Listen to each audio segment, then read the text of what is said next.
In 1972, the Hawker Siddeley Trident is the pride of British aviation. Rotate. The Trident was a completely British-built aeroplane. Undercarriage up. It was the equivalent of having a sports car.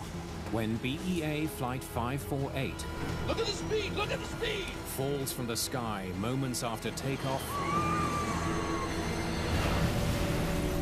the carnage shocks the nation.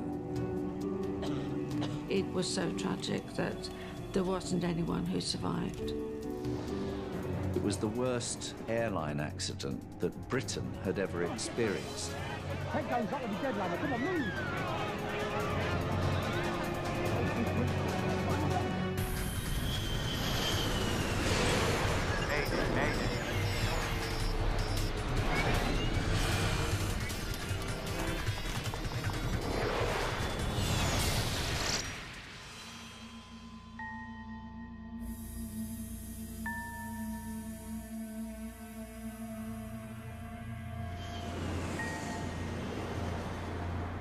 London's Heathrow Airport. Line 548 requesting start. The crew of British European Airways Flight 548 is completing final preparations for an afternoon flight to Brussels. Looks like the weather's going to give us a bumpy ride today. Line 548 cleared for start. Captain Stanley Key was supposed to have today off, but was called in at the last minute. Key is a former RAF pilot and one of the airline's most qualified captains. Start, Master. On. Captain Key had been on the aircraft for a long time, so he's very experienced, and if you expected to fly with him, you expected to fly to the book and to do it accurately with no arguing. Many of the 112 passengers are business travelers, taking advantage of BEA's rapid service to Brussels. The jet-powered Trident can make the trip in just 45 minutes.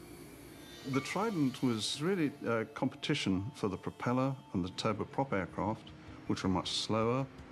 So you now had an aircraft which was fast, it flew above the weather, and it was halving the time to European destinations, which was an enormous economic advantage to the airline.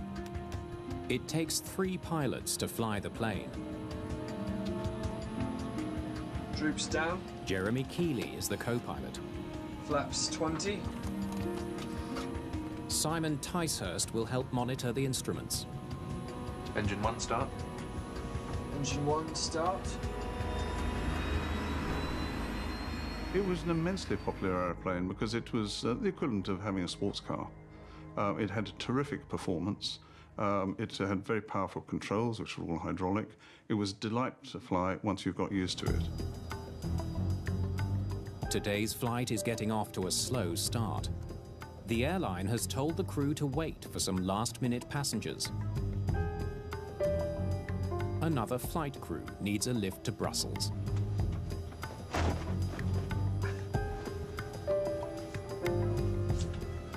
Have a seat, Captain. There was over 30 years difference between Captain Key and the 2 other members of his crew. And this produces the natural differences you have between a generation. One who regards the others as old and stuffy, and one who regard the youngsters as being young and irresponsible. This produced a generational gap. Line 548 ready for takeoff. Line 548 clear for takeoff. 548. The captain calls for takeoff power. Maximum thrust.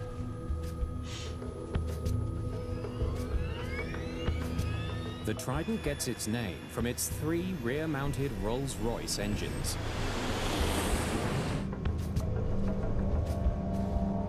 Second Officer Ticehurst monitors the plane's speed. 100 knots. They can't lift off until they reach rotation speed. 139 knots. Stopwatch on. Meanwhile, Keeley keeps a close eye on the time. It's part of a special procedure designed to minimize aircraft noise over populated areas. It's a very noisy engine with a particularly nasty crackle to it.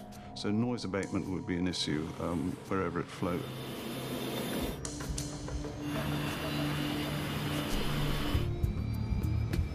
Rotate.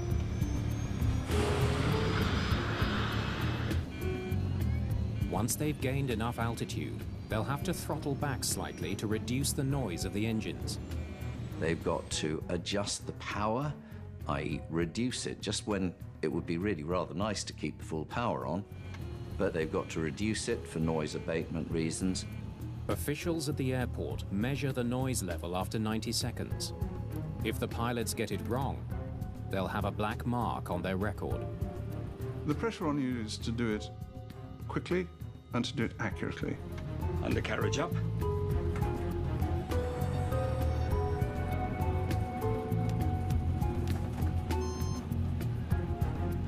Seconds. As the plane climbs, passengers are rocked by turbulence. It was a gusty day, and gusty days give you a bumpy ride. Left heading 145. Heading 145. The plane's flight plan calls for a left turn just after takeoff, taking it east of the town of Staines before it flies on to Brussels. Beeline 548 climbing as cleared. 548 airborne at 09. Good day. Roger. Keeley prepares to throttle back the engines. If he does it too soon, the plane won't have enough power to climb. 75 seconds. He'll have just 5 seconds to get it right. There is a lag in the time that the engines take to respond to that, and on occasions you can actually reduce the power by more than you intended, and it would take a while to actually get the engines to settle. 85 seconds. 90 seconds. Keeley reduces power just in time.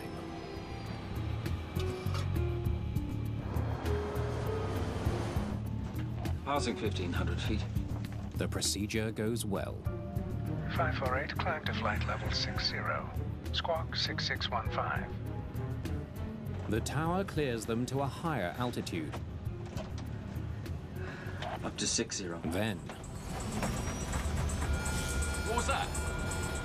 the plane begins to lose altitude.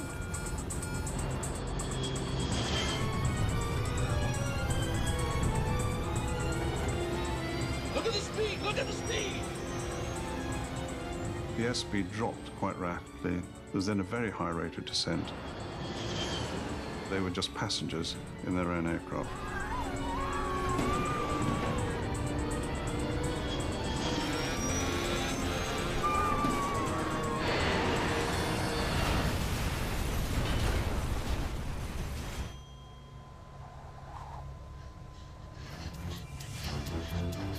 The plane has crashed in an empty field just meters from the town of Staines. I was at home with my baby of 12 weeks, and I heard a very loud thump. Local resident Frances Castledine leaves her infant son with a neighbor and rushes to the crash site. If it had gone another 50 yards, it would have hit the centre of Staines, with the shops and the houses there. Frances is a nurse. She immediately begins searching the wreckage for survivors. I was very much afraid there was going to be a fire, because the vapour was very heavy in the air. And I had to decide, basically, whether I was going to go back home to my baby or whether I was going to go forward and help. But I had had a lot of intensive training in the accident and emergency department, and I really felt that I needed to be there. Nearly everyone is dead, but Frances is able to help one survivor. Can you hear me? I did my best. I did what I could. Hear me? I manipulated his legs and put them into some wreckage splints with some bandages. You're going to be okay.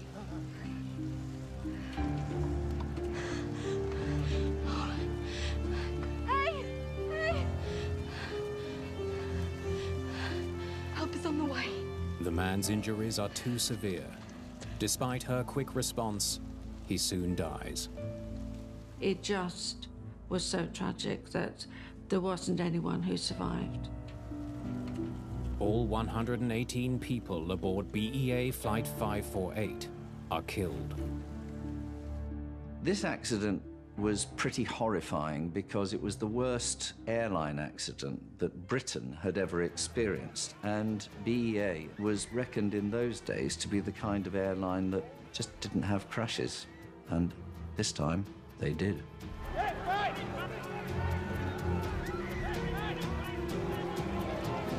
on, get back. Head goes up to the dead line. Come on, move.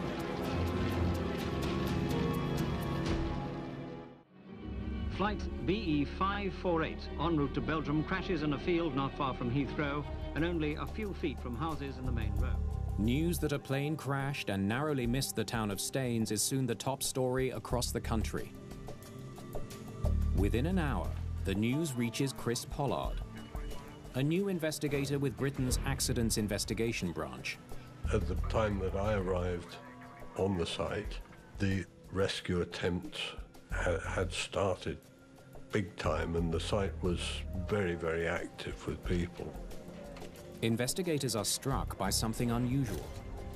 In most accidents, momentum carries the wreckage forward after it hits the ground. The crash at Staines is different. The tail had not moved very far from where it had initially struck the ground, and the rest of the aircraft probably hadn't moved forwards more than about 50 yards, which for such a heavy aeroplane is very, very little distance. Nearby power lines tell part of the story. The older investigators, they were pointing out the power lines which had passed over very, very shortly before the first impact point. If you walked around the back of the remains of the tail unit, you could look backwards and upwards, and there were overhead high-tension cables. This told you really that the aircraft must have been coming down at a very steep angle in order not to interfere with the cables. The undamaged wires and compact crash zone tell investigators that the plane fell to the ground suddenly and steeply. It's a sure sign that the plane stalled. An aircraft stalls when it's flying too slowly to generate sufficient wind over the wings to give it lift. When that aircraft hit the ground, it was actually slightly nose up. It was falling through the sky like that. An airplane can stall for many different reasons, from engine failure to pilot error. Pollard studies the wreckage in search of the specific reason for the stall. Every piece of debris is a potential clue. You may come across something which is unexpected, at which point you have to try to explain it. It may prove to be a red herring. It may prove to be something crucial. How you do the salvage actually very much influences how easy you make things for yourself. Hang on, will you? You can, by careless salvage, make things incredibly difficult for yourself. There's another challenge. In 1972, planes in the United Kingdom are not required to carry cockpit voice recorders. The modern investigator is helped enormously in so many accident situations where a cockpit voice recorder is present, because it really does help you understand what was going on the flight deck. I think we forget how difficult this must have been to investigate. Investigators will only have the information from the Trident's flight recorders. It will take time to recover and process that data. The rest of the debris is carefully labeled and sent to AIB headquarters in Farnborough. All this has to get back to the hangar. There, the plane will be put back together like a jigsaw puzzle, a process that could take months. The team has no time to lose. If there's a problem with the Trident, investigators need to know as soon as possible. There is enormous pressure to find the cause of the crash. You have to recognize that the Trident was a completely British-built and British-engined aeroplane. Therefore, For British industry, it was very important that if there was anything wrong with the Trident, it should be found out and corrected. The weather could provide an early lead. There was a cold front about 30 miles away, and at the airport at the time, there was low cloud at about 1,000 feet. Undercarriage up. And there was moderate turbulence, which would vary rather like driving a car over a rough road. In bad weather, storm clouds sometimes create powerful columns of air that can force a plane to the ground. Extreme wind shear or something of that sort can lead to a stall. Planes are especially vulnerable during takeoff. They're so close to the ground that pilots have little time to recover from the problem. The aircraft had only just taken off and it was still pretty low. If a stall like this had happened at multiple thousands of feet, there would have been plenty of time to recognize what the problem was and to do something about it. Investigators need to know just how severe the weather conditions were at Heathrow when the Trident took off. The AIB receives detailed meteorological reports from the day of the crash. They reveal that the turbulence simply wasn't strong enough to knock a plane out of the sky. Meanwhile, investigators turn their attention to the preliminary information captured on the Trident's black box. The amount of recording on the Trident was the greatest amount of any airliner I was aware of at that time. It was very much state-of-the-art. They focus on engine data, searching for any sign that the engines flamed out or lost power. A sudden loss of thrust could explain why the aircraft stalled, but the data shows the engines were working perfectly.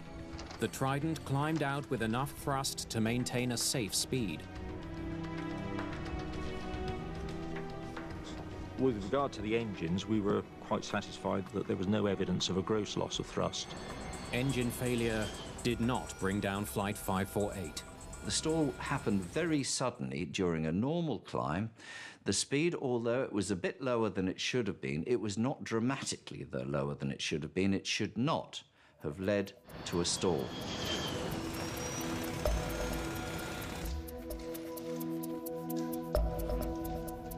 At AIB headquarters, the engineers concentrate on piecing together the wreckage. When you do a reconstruction for investigation, the best technique is to try to lay the wreckage out in plan form, so that in essence you know automatically if you're looking for a particular bit, you know where to go for it. By testing the reassembled systems, investigators should be able to tell if there was a broken part or faulty mechanism that could have caused the stall. They soon notice a problem. That can't be right. A lever is set to an unexpected position. It's used to operate crucial lift devices on the wing, known as droops.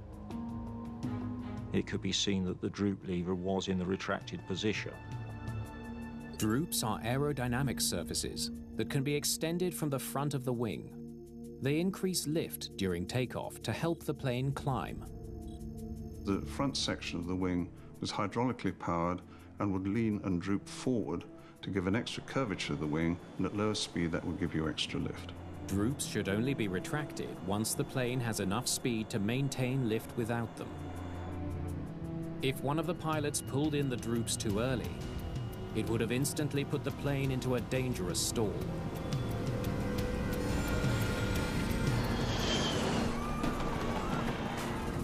The discovery baffles investigators.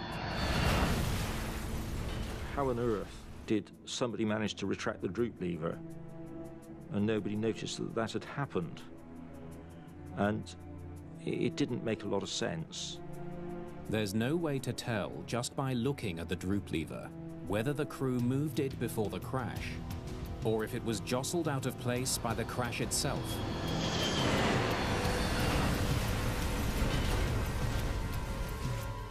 It might even have been moved during recovery operations. Hang on, will you? We had the whole of the droop system laid out on tables in front of the wing, To determine how the all-important lever was last moved by the crew, Pollard must carefully examine the cables connected to it. The droop lever operated a cable system which went down to the drive motor and selected a position which the drive motor would drive to.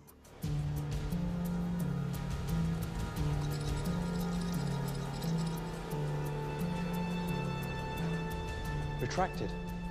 They determined by an examination of the wreckage that the droops had been retracted at impact. There's no longer any doubt. Someone in the cockpit moved the droop lever. It's a troubling discovery. As the awareness developed that there'd been incorrect operation of the droop lever, the inevitable question arose, well, who had operated it?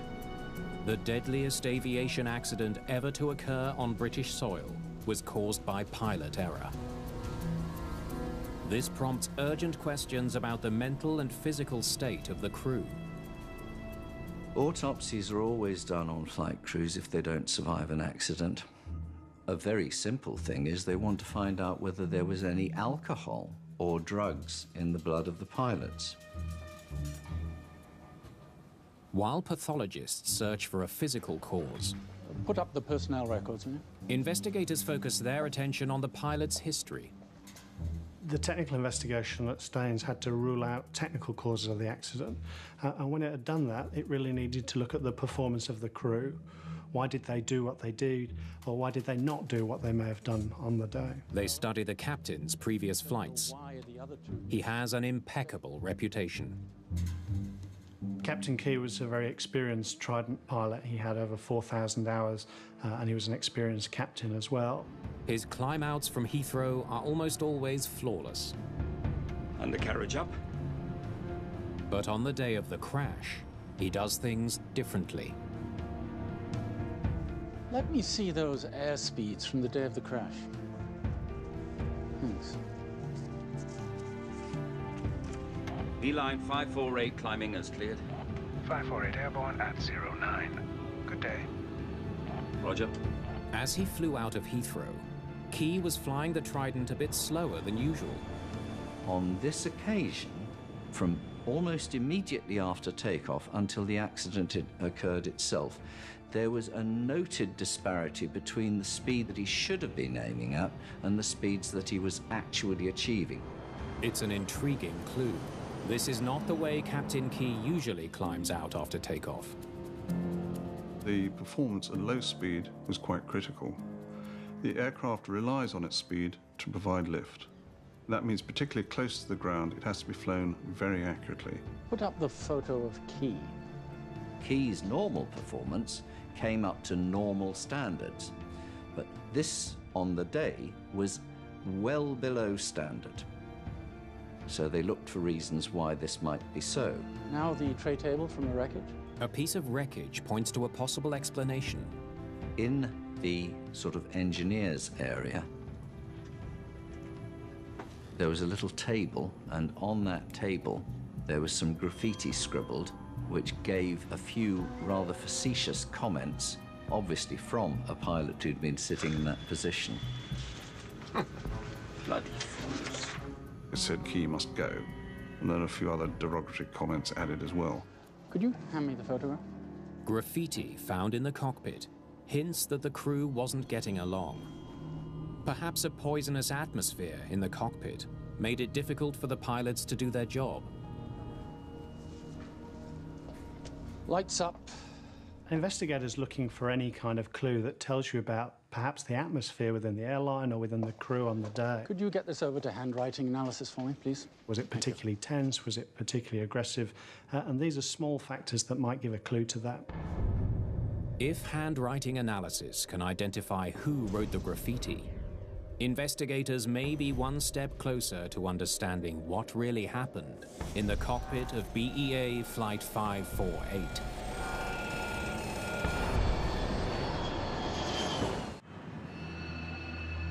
Investigators interview other BEA pilots to find out all they can about Captain Stanley Key and his crew. I hear you're someone we should talk to.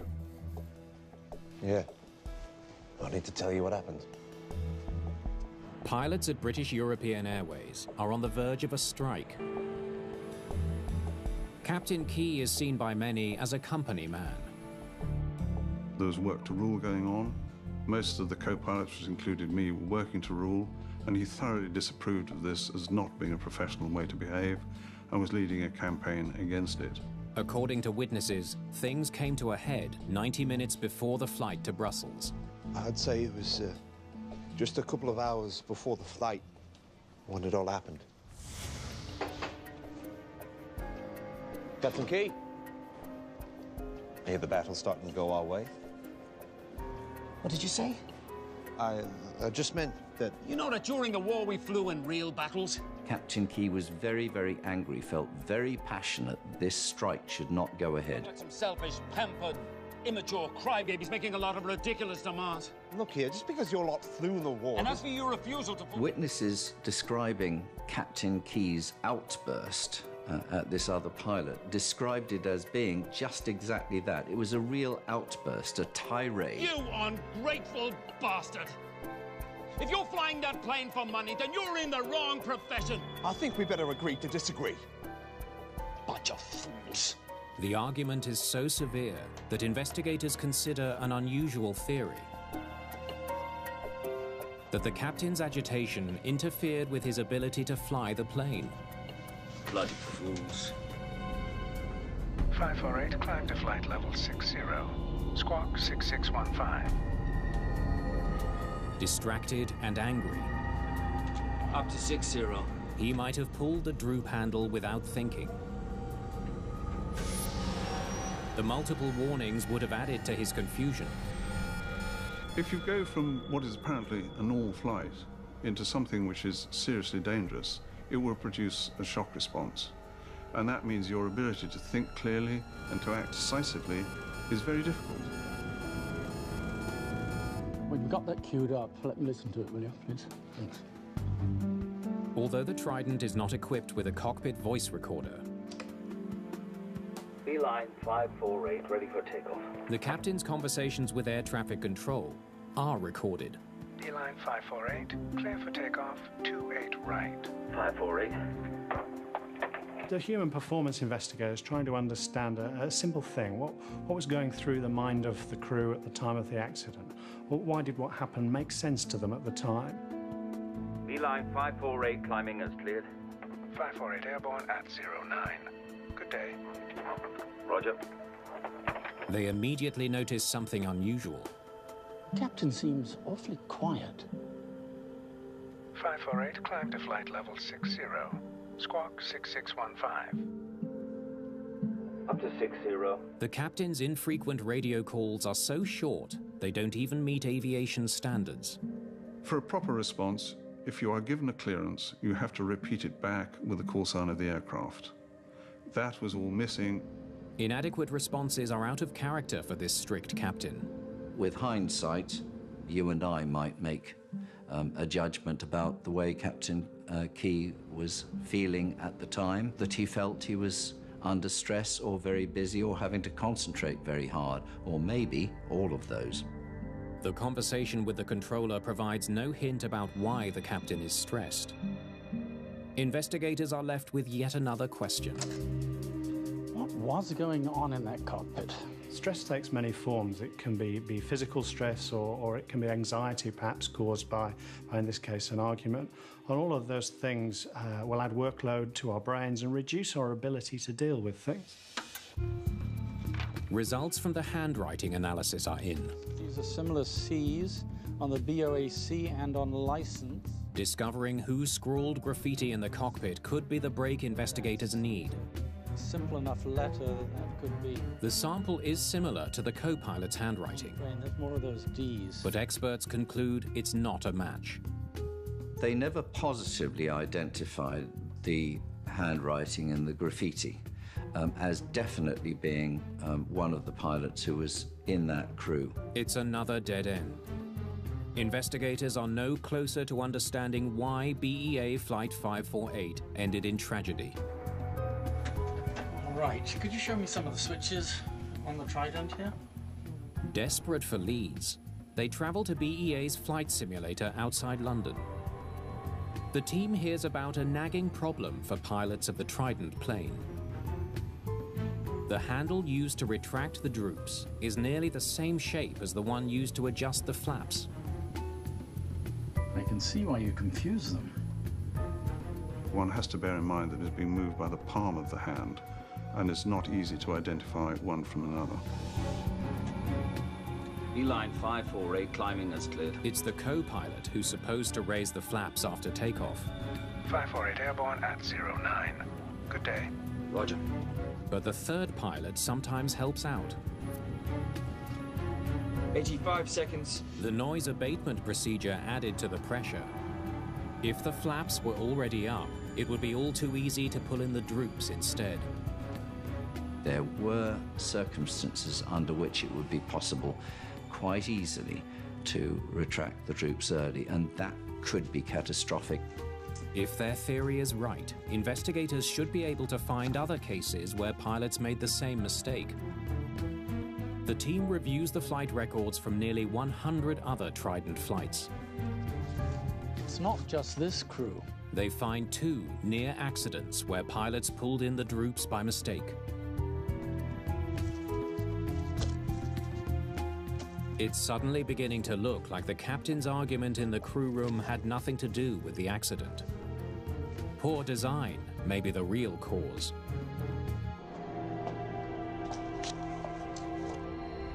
Then comes news that puts investigators on an entirely new path. In Captain Key's routine medical examinations before this, nothing was reckoned to be wrong with his health. It was only after the accident, when an autopsy was carried out, that it was found that he actually had some severe coronary problems. There was medical evidence showing that the captain had suffered a heart condition. It seemed to be the missing link. Although the captain's heart problem did not show up in his regular medical exams, he had a deadly condition. Now, as you can see, Key had, without even knowing it, a clogging of the coronary arteries. This in turn caused the heart. What did you say? Do you realize that during the war we flew in real battles? I'd like to pamper. Pathologists believe that Captain Key suffered heart failure sometime within a 2-hour window before the crash. That is totally unprofessional. It may have been caused by a sudden rise in blood pressure. And you ungrateful bastard! Captain Key may not have had symptoms of a heart condition prior to the accident, but following a stressful event, perhaps after the argument, it seems to have started to have an effect on him. Bloody fools. The theory could help explain the captain's unusual radio calls. Beeline 548, clear for takeoff. 548.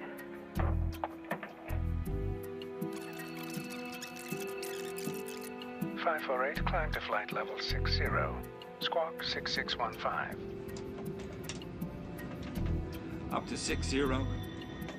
If Captain Key was in enough pain, he would have kept his replies as short as possible. His discomfort might even explain why the droop lever was pulled too soon.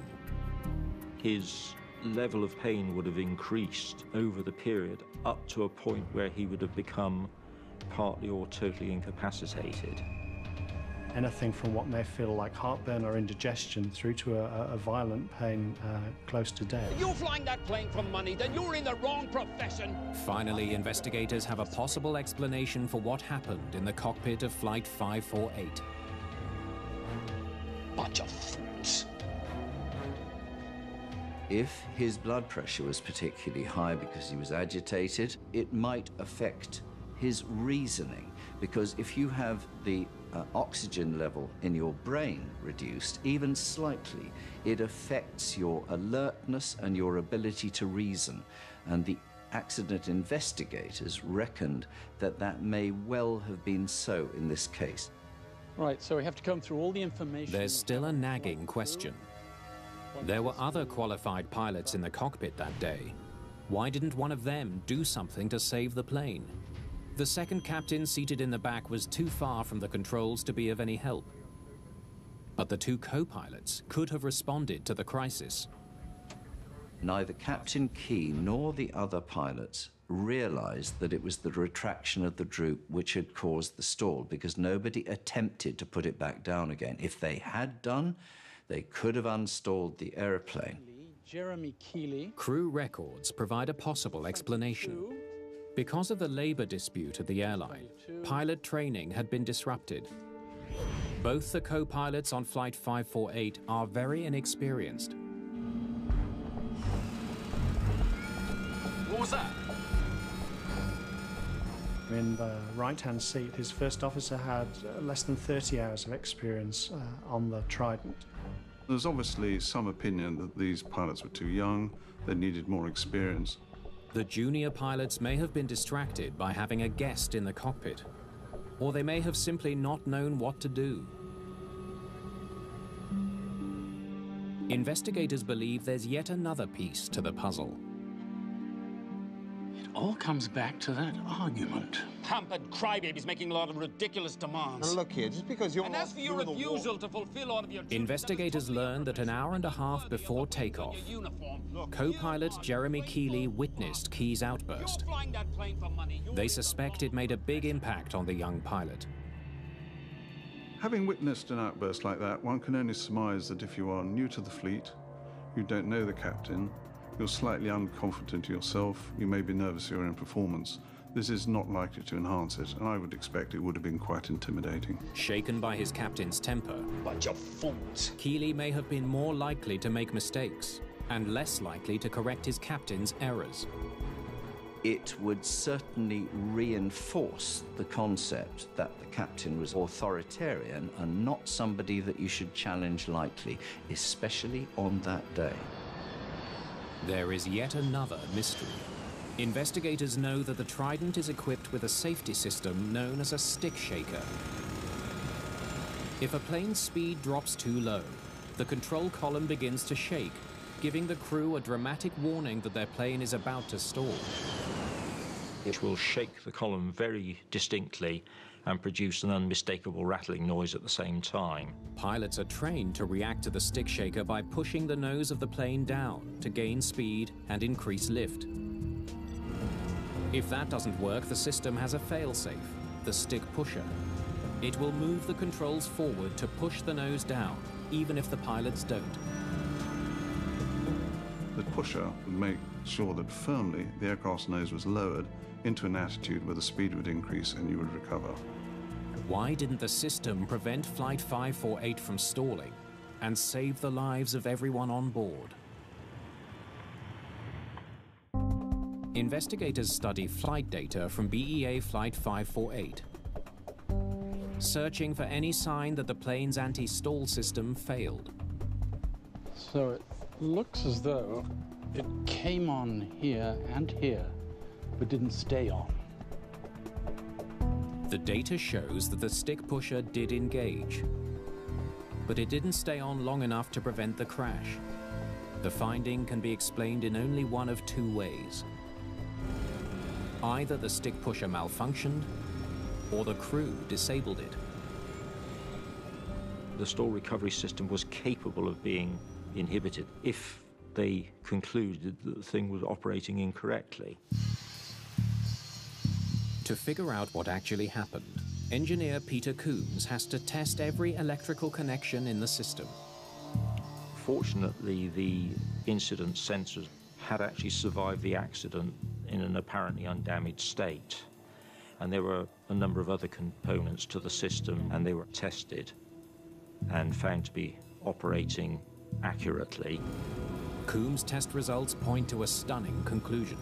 The plane's anti-stall system was working perfectly, but for some reason, perhaps because they didn't think their plane was actually stalling, one of the pilots disabled it.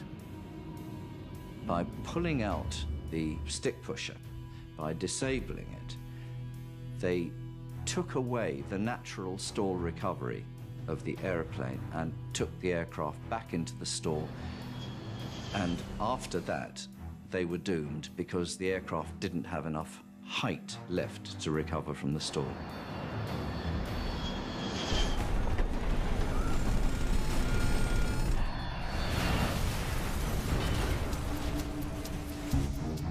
It now seems the crash of BEA Flight 548 was the result of a tragic combination of factors. First, a looming strike that led to an argument. Making a lot of ridiculous demands. Look, kids, because you're... And as for your refusal to fulfill... A heart failure that was possibly triggered by the fight, confusion over control levers, and co-pilots too junior or too intimidated to step in when things started to go wrong. For investigators, each piece of the chain is as important as the other.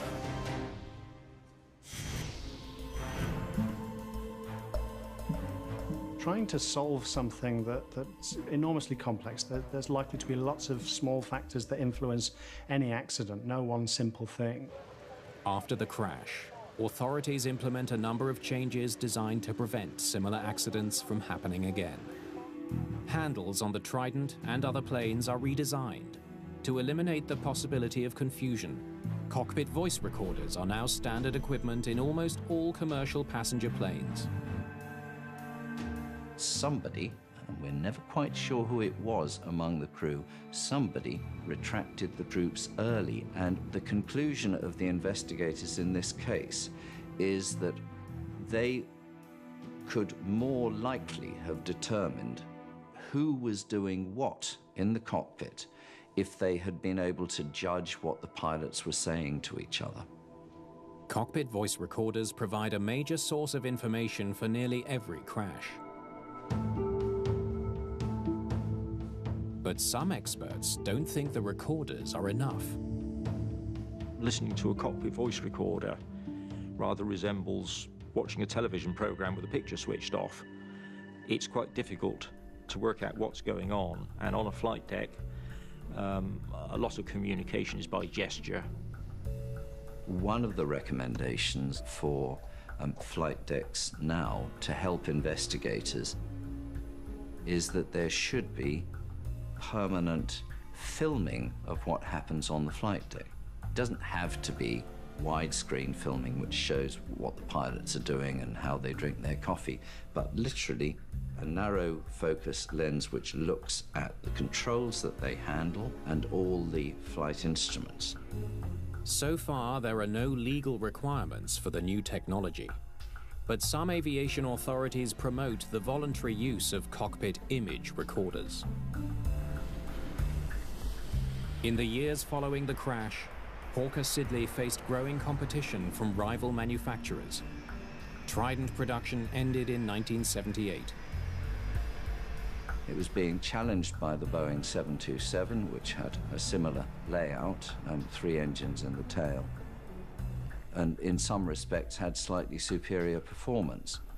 But the legacy of the Staines disaster lives on.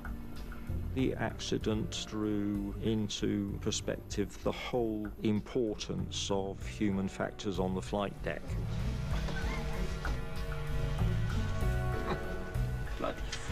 Nowadays, the way that crews interact together is taken very much more seriously.